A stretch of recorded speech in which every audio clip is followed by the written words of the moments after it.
Welcome to the Pineapple Perspective with Troy Hooper, sponsored by Pepper Lunch Restaurants.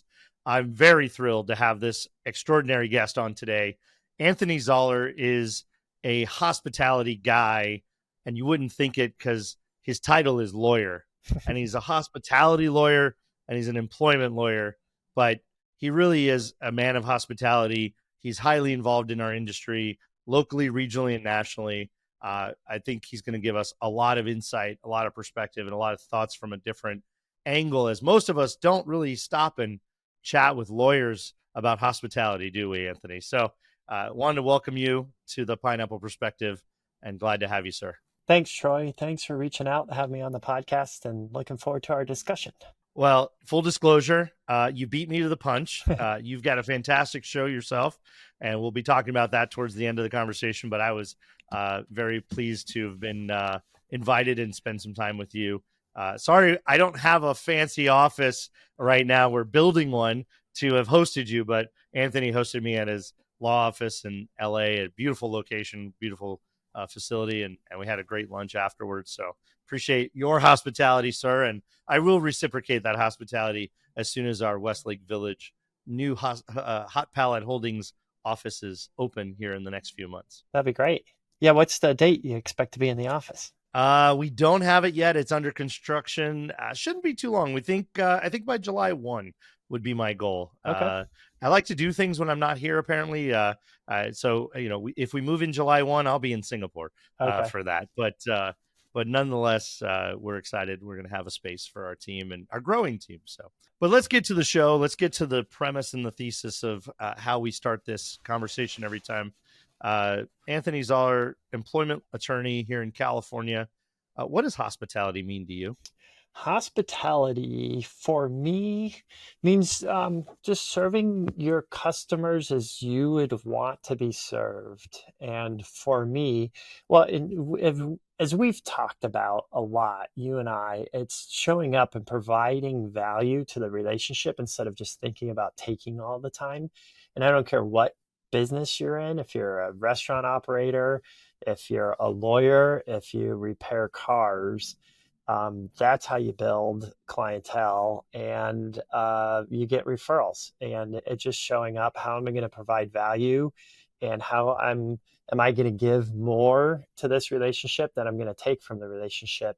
And that's how you build a successful career, a successful business. And for me, that's what I try to do. Just being a lawyer and approach. Being a lawyer very much, I think, how restaurant operators approach running their restaurant. So, how does that show up? How do you demonstrate hospitality to your clients, to your customers?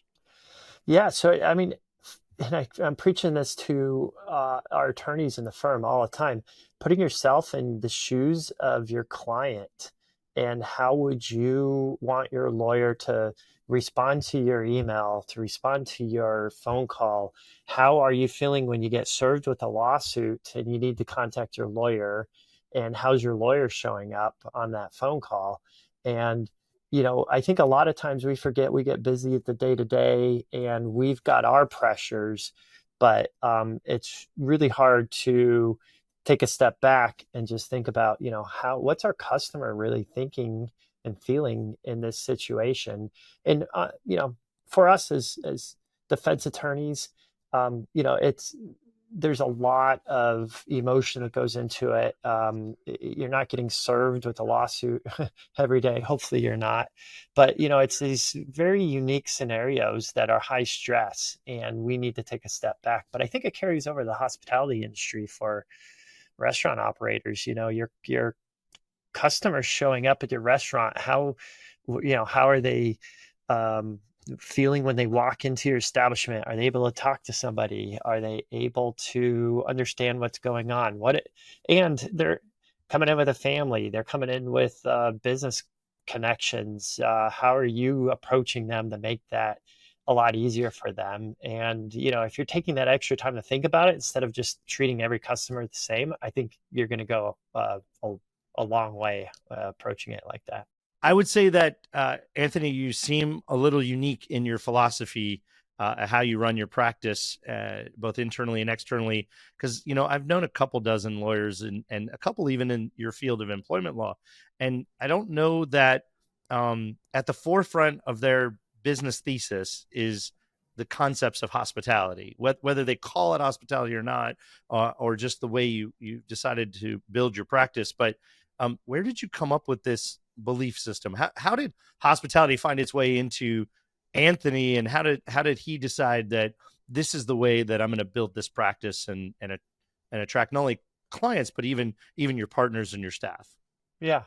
No, I wish I could tell you it was this master scheme that I came up with and planned it and carried it out. But, it just comes down to how in my personality, how I wanted to be treated, and yeah, and doing what I thought was comfortable for me. And yeah, and it just kind of built from there. And I wish it was this master's, yeah, plan that I thought it through and came up with it. But and that's the other thing. It's just the authentic me, and showing up who you are, who uh, and just being real. I think is a key part of that. And for clients, showing up as that and helping clients, like I said, as I would have liked to be helped if I'm facing a stressful situation. Um, and yeah, and just kind of working that out. And and I think we've talked about this before too. A lot of clients are looking for this bulldog lawyer. Well, I've had some clients come to us actually, say their lawyer's rude to them even as the client. And I couldn't imagine a worse scenario or worse experience than already being under stress by being served with a lawsuit, and then it feels like you're fighting with your lawyer. And that's what I talk to my staff internally. Like, we've got all of this external conflict all the time. Internally with our team, let's support each other and get the work done, and then we can go fight opposing counsel. But let's not create extra conflict where we don't have to. And, you know, and I think a lot of the lawyers, some of the old school lawyers, when I was a young lawyer right out of law school and dealing with the older lawyers, it was always this conflict no matter what. And you had to call everybody names and all that. But I think the next generation of lawyers are realizing it doesn't have to be that way. Not to say like you have to roll over and give the farm away. You're still advocating for your client, but you could still have respect for opposing counsel and carry that out. And I think you get a lot more by approaching it that way. And the more sophisticated clients are realizing they want a lawyer that can get a deal done and quicker and in their interest, and it's going to save them a lot of time and money in the long run. So, and with that said, the legal profession too, the employment lawyers in Los Angeles or in California for that matter, it's a pretty small community and reputations go around quickly. And if you are known as a respectable attorney that is professional and civil, and again, you don't have to be a pushover, but respected, that goes around with opposing counsel and attorneys that come and potentially work for you as well or work with you. And there's something to say about that. And really, it goes back to the story is Abraham Lincoln when he was a lawyer. These small towns, it was a traveling group of lawyers, and they would go with a judge and travel around to these small towns and then come into the town, settle all the disputes, and then travel together to the next town and settle the disputes. And that's where the civility came out of the legal profession. They all knew each other, they traveled together, and then they would still advocate for their clients and get the deals done, but they had working relationships that they all had to work together.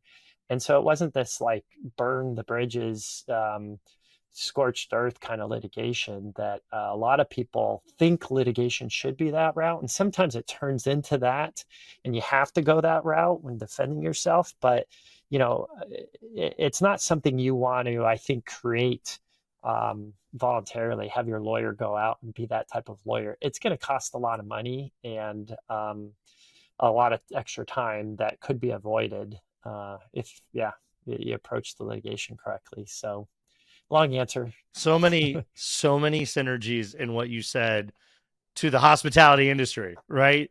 It's like how many of us have been to a restaurant and the owner, the chef, or the employee was rude, or didn't take criticism or feedback well, or man, it just as you're speaking, I'm just thinking of how much that sounds like running a restaurant or a restaurant group or leading a team within a restaurant. There's just a lot of synergies, and I'm going to tie to that in a minute. But before I do, I actually came into this conversation wanting to know, and you referenced yourself as the young lawyer coming out of law school, passing that California bar.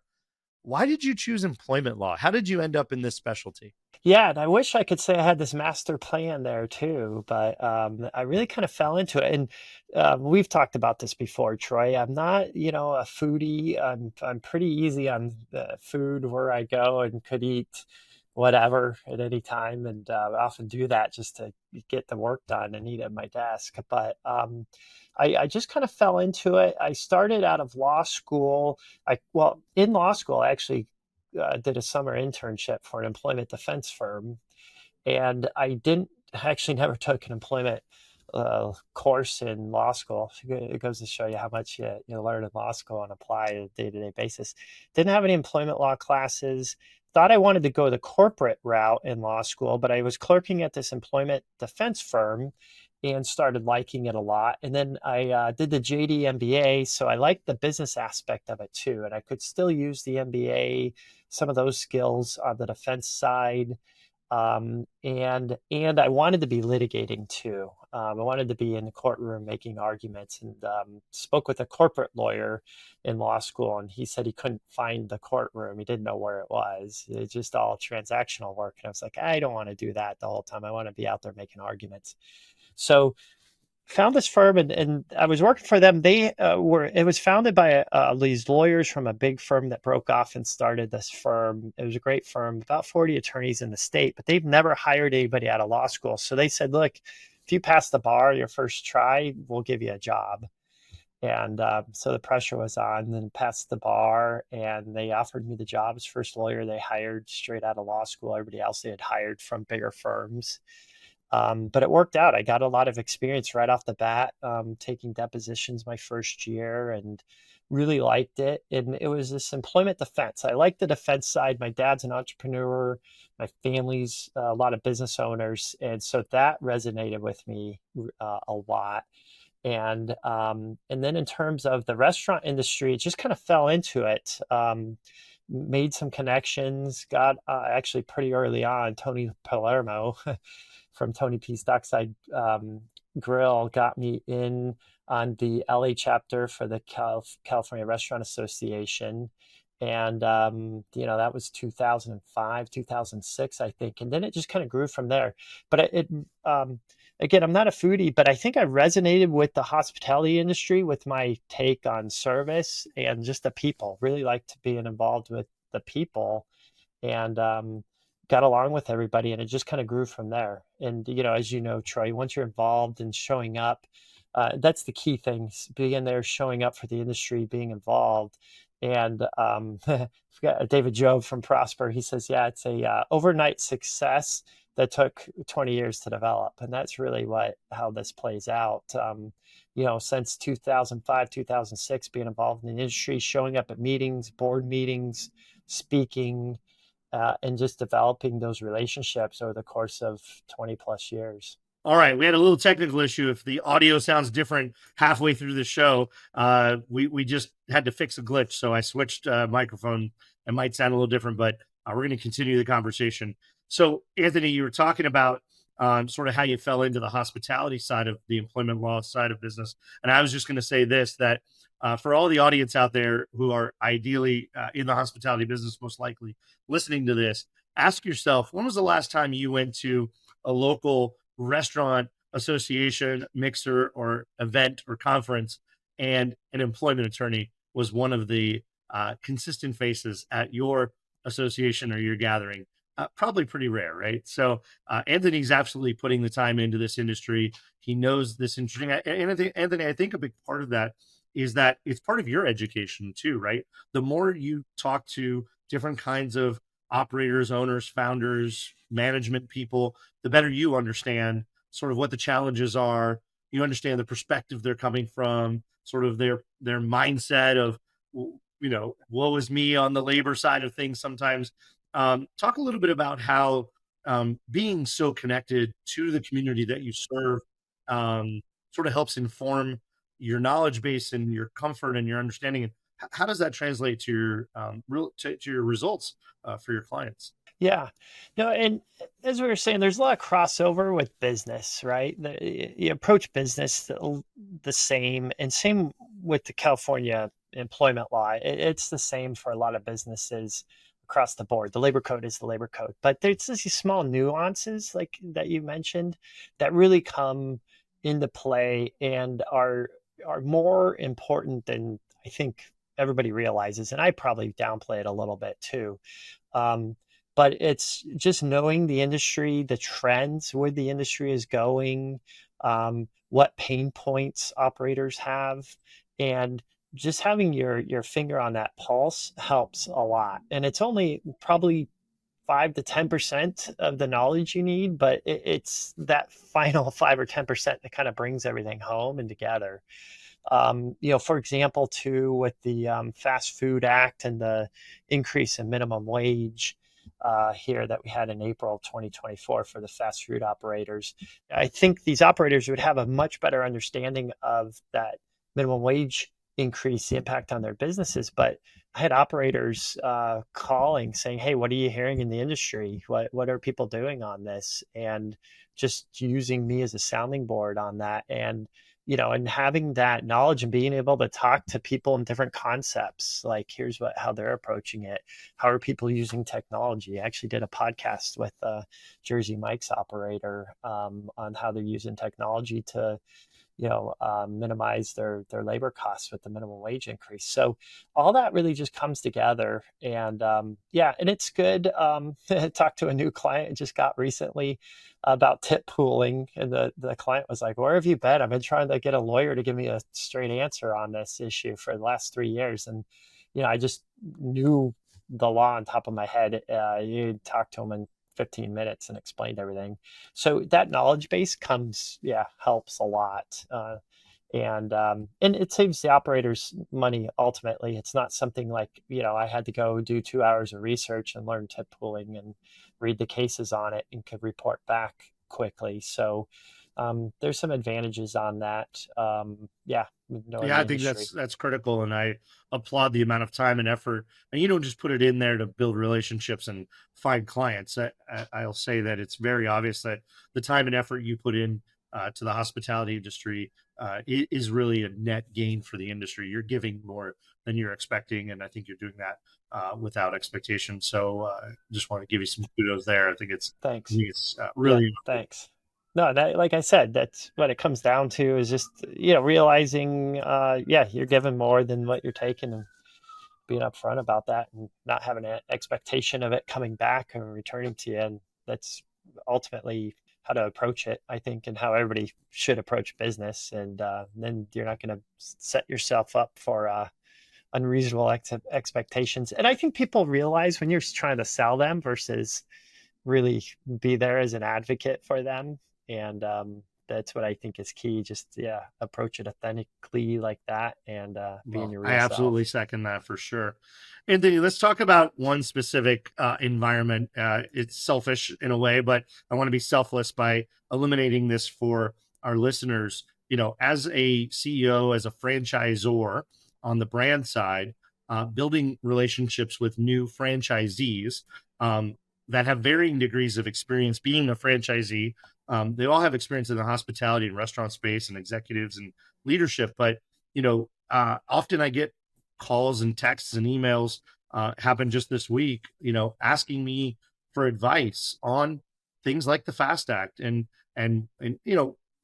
understanding what's going on and what other people are doing. That's not legal advice, so that's not crossing the HR line, so to speak. But specifically, then getting into, hey, I got served, or hey, I have an employee who's saying this, or and I know that they look at me as a longtime operator and an expert and somebody who knows the answer. But being a franchisor, I sort of have to keep that hat on all the time. And so, talk to us a little bit about the precarity of where that line is between the franchisor franchisee relationship when it comes to HR issues, giving advice about employment, anything related to the employment relationship. I think that's a really gray area for both sides of the equations in some case. And not all franchisors have in-house legal counsel or, have employment attorneys at the fingertip like yourself. So maybe just talk a little bit about some cautionary tale and some examples there of how to be careful and be wise about that relationship. Sure, sure.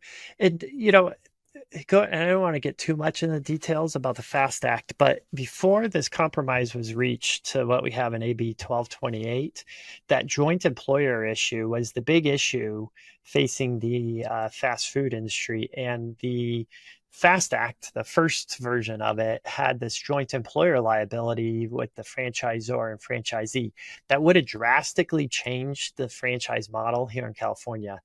Uh, Maybe not even drastically changed it. It might have done away with the franchise model here in California. And that was the big issue that was negotiated out of the final bill that became AB 1228. And yes, the minimum wage went up to $20 an hour starting here in April 1st, 2024.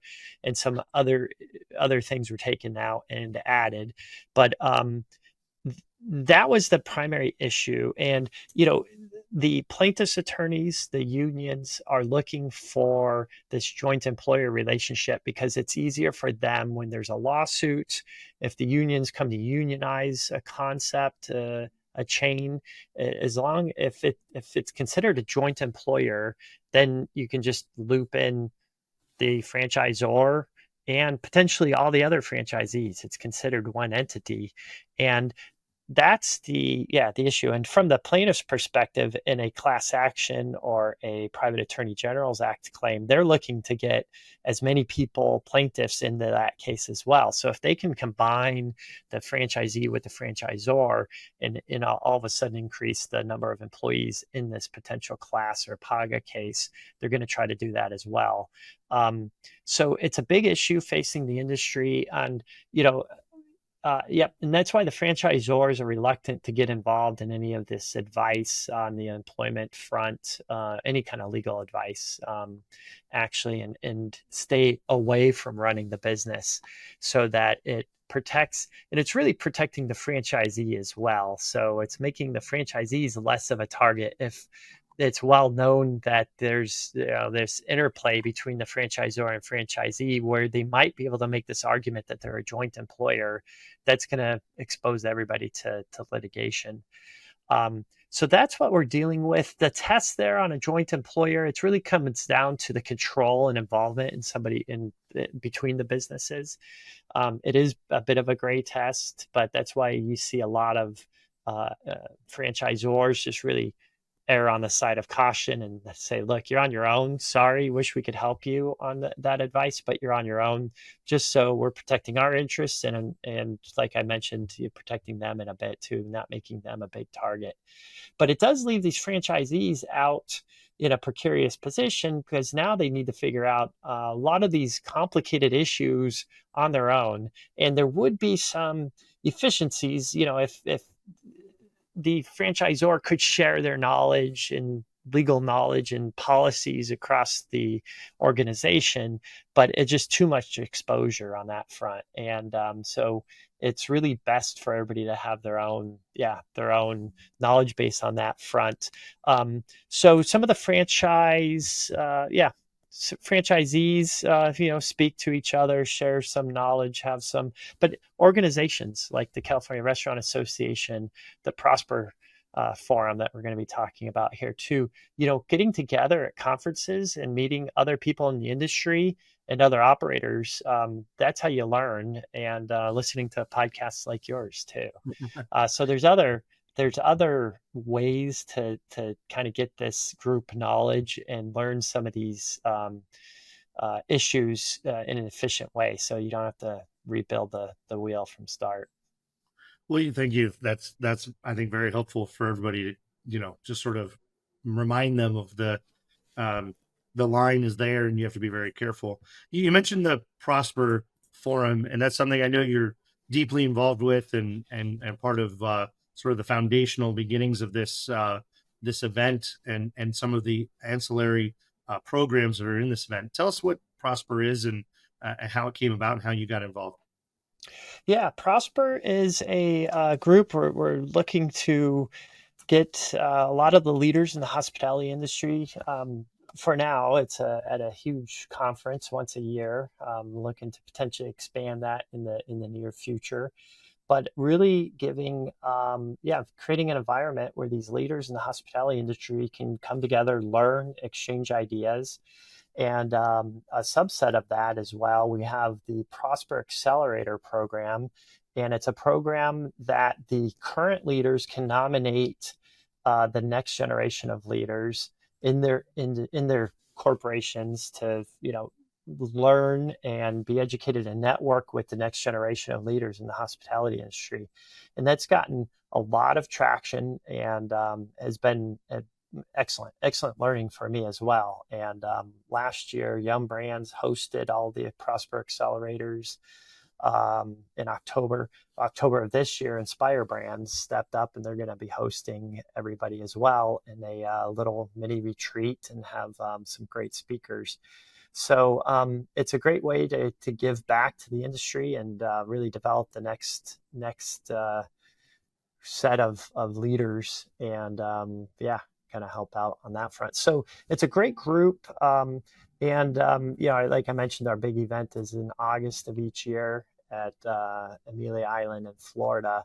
And speakers on a lot of different topics from diversity, leadership, to technology, to some current affairs speakers as well, and what's happening in the industry and outside of the industry on a global basis. Well, I'm very sad that I missed last year, even though the last day was mired by the threat of a hurricane, and a lot of people had fun with that and stuck around and rode it out, I think, with a cocktail. But I got called to Japan unexpectedly during the time I was supposed to be with you in Amelia Island. So I'm looking forward to the event this year. I've heard great things about the value, and the point of it really, I think, is to drive immense value among peers and colleagues, as well as the next generation, which I'm always passionate about. So thanks for sharing that. How do people find Prosper if they're an executive or leader or emerging leader in the industry? How can they find more out about it? Yeah, prosperforum.com. Go to the website. If they haven't received an invitation yet, they can apply to attend,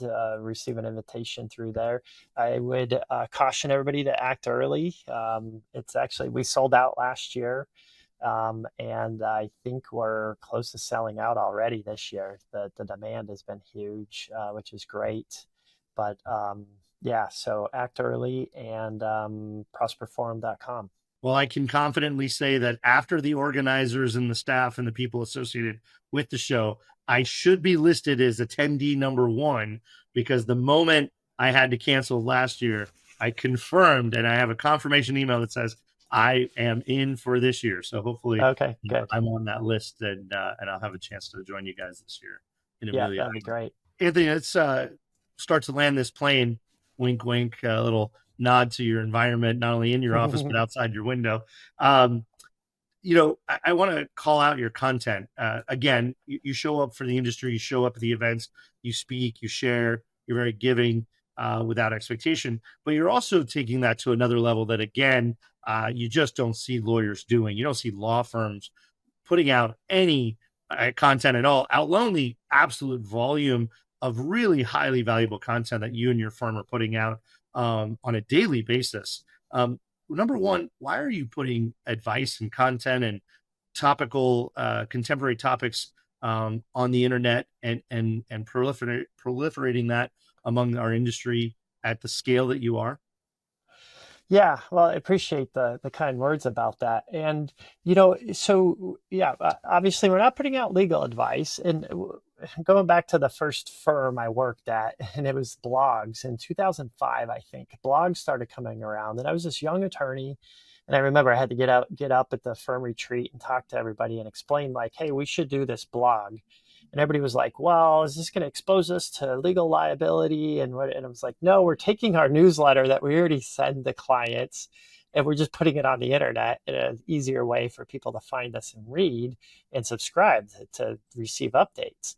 And lawyers, to their credit, they're very cautious about technology and new developments. So it took a while for blogs to catch on, but that went caught on in a huge way, especially, lawyers like writing, and it's easier and natural for them. So I was doing that. But then 2007, 2008, everything started changing with Web 2.0 and video becoming easier on YouTube.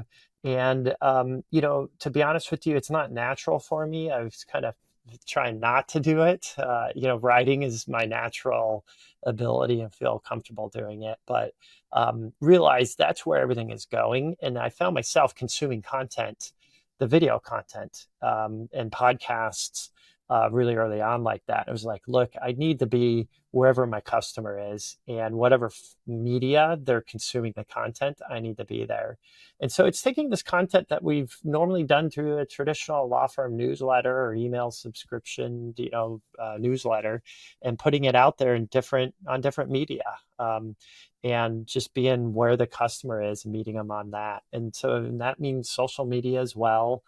And yeah, just being out there. And it sounds like a lot of work, but what drives it is we do a webinar once a month and keep clients up to date on that. And then we use snippets from that for the social media. And then I am writing an article still for my blog once a week, legal updates. And yeah, it takes a lot of time, but that is giving us content to spin off other ideas or use portions of that article on social media.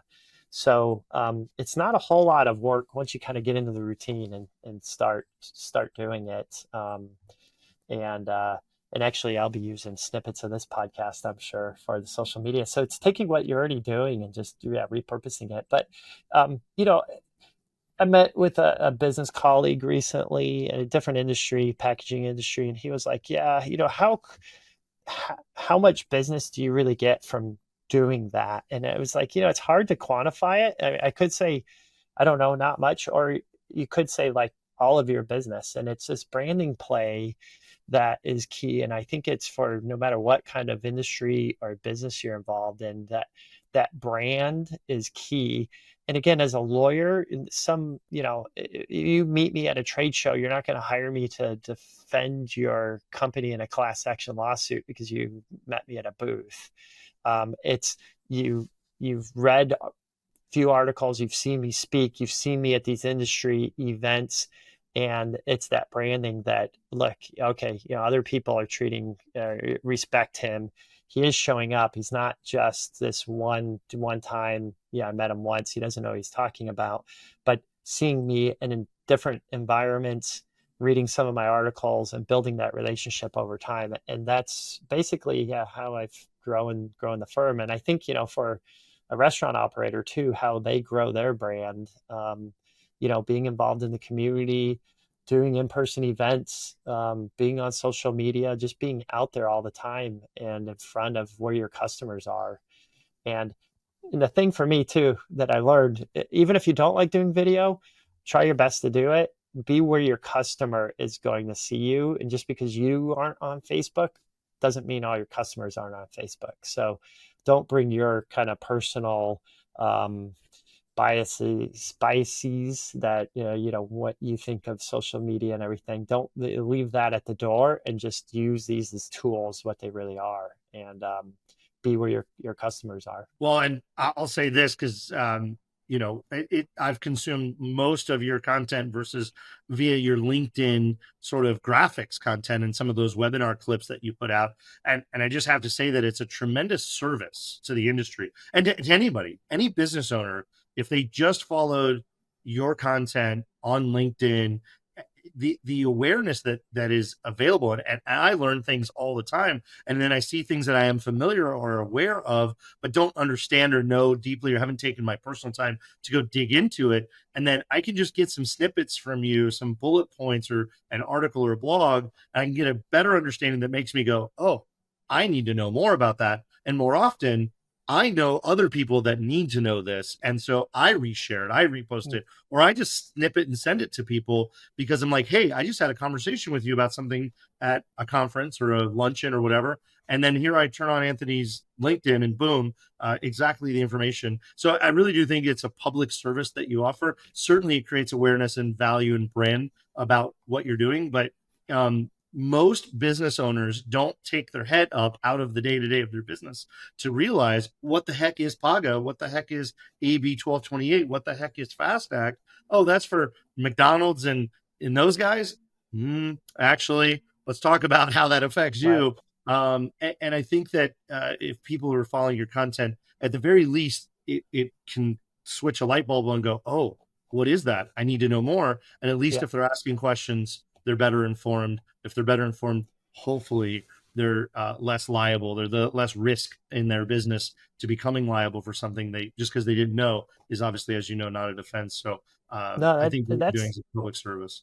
thanks. That's a great point, though. But and this is what I live and breathe is California employment law. Like I've got my eye out for, and it's hard for me to keep up with all the changes. And so, in a way, it's good for me to sit back and say, what are the deadlines coming around, and remind people here we've got this coming up July 1st, minimum wage update, and you have to have a written violence prevention plan as well. It's a good reminder for me. And like you said, we get involved in this day to day, and all of a sudden, a little something can slip through. So it's just so yeah, it keeps me up to date as well. And but it's just those little reminders of like you said, you might know it, but if you get caught up in the day to day, you kind of forget about it. Before you know it, July 1st is here, the week before July 1st, and you hadn't thought of this stuff that you have to do to increase the minimum wage. If you have a local minimum wage coming up, you contact your payroll provider, and then you've got to do all this other stuff. So just being up, looking forward, and being up to date on that. And so yeah, it keeps us better as lawyers, up to date and attuned to everything as well. So yeah, and I appreciate the kind words. Well, I would just say to anybody listening, and that definitely they need to follow it. One of the things, particularly in California, that's sort of can be a catch you moment is that a law will come out and it'll say this applies to 100 employees or more, or 50 employees or more, or whatever that number is, or X number of businesses or addresses or entities. And what you don't realize is that that was how the law was introduced and enacted on that day, but there's a schedule. And next year that 100 is 50, and the next year it's 25, and the next year it's 15, the next year it's 5. And all of a sudden you've got 10 employees and you're thinking, that's not for me. It is in 3 years or 5 years. It is going to be for Right. you. And so Right. it's easy to lose track of those things, right? So I think having And not only access to your content, but access to you as a vendor or service provider, engaging you so that you're looking out for us as a provider, I think is very important. yeah, Anthony, and to your last point question. earlier, Go ahead. if I can make a quick point, it's Yeah, not just the McDonald's anymore. Though the bigger employers have been hit with these lawsuits for the last 10 years, and they're all compliant and belts and suspenders. So I've seen these class action and PAGA cases coming down to the smaller employers now, just because the plaintiffs council are running out of people to sue. All the big targets have been hit. So don't think you just because you're small 10 employees, like you're immune to these. So it's coming to everybody in California. for sure. Anthony, we'll wrap it up. Tell us about your podcast. Where's it called? Where can we find it? What's it all about? Sure. So my podcast is Zoller Talk, and it's you can find it, Google it. We'll have it in the show notes as well. But if you check out my website, zollerlaw.com, my blog is the California Employment Law Report.com. You'll see links to it on that. But, it's really just talking to entrepreneurs, business owners like yourself. And I like hearing the stories. The entrepreneurship side of it is really intriguing to me. So I like hearing that. And sometimes, the background, how people got into the business, I go too far into that, but I don't know. I find it interesting. And I think it's good for other people thinking about getting into the industry or starting their own business, hearing these stories. And it gives, I think, a lot of people the confidence, like, oh yeah, okay, I could do that. Like if they started like that and kind of fell into it, like I could try that. And I think that's important, as I get older, to start looking at the next generation and fostering entrepreneurship, which I think is so getting pushed out, especially here in California with the regulations and everything. It feels like you need to be this huge $1 billion company to operate here in California, but gives me a lot of hope for California when I see a lot of the small entrepreneurs, the small catering companies that are making it happen with 4 or 5 employees. It's really inspiring. So I like hearing those stories, and so I focus on that, and then just kind of getting a pulse on the industry and what the businesses are looking towards in terms of positive for the future and what obstacles are facing them as well. Well, I can say that it's a great show. I was privileged to be on it. Zaller Talk, anywhere you get your podcasts, you should check it out. It's inspiring stories, like you said, from entrepreneurs and people in the business that you can learn from. Anthony, where can people find you and your firm? Let's wrap this up with a little infomercial for Zaller Law. Sure. So yeah, I'm on all the social media sites as you mentioned, but my website is zollerlaw.com.